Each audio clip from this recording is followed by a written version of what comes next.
प्रथमतः सर्वांना प्रजासत्ताक दिनाच्या हार्दिक हार्दिक शुभेच्छा।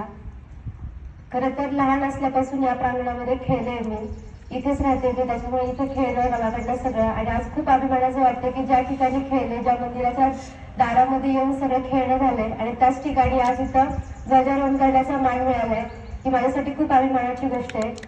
आणि आज आम्ही ही जी काही संस्था चालवते त्या संस्थेमार्फत आम्ही देशसेवेसाठी ही मुलं तयार करत आहोत।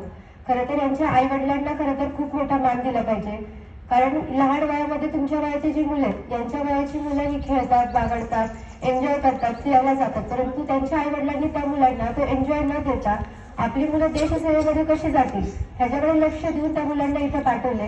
तर गरज आहे ती शिवाजी महाराजांची तलवार होण्याची, झाशीची राणी होण्याची।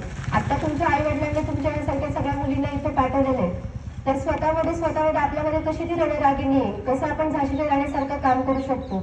एक मेणबत्ती म्हणून नाही तर शिवाजी महाराजांची तलवार म्हणून आपल्याला या देशामध्ये बागडायचे, हे लक्षात ठेवा। सर्वांना प्रजासत्ताक दिनाच्या खूप खूप शुभेच्छा। धन्यवाद।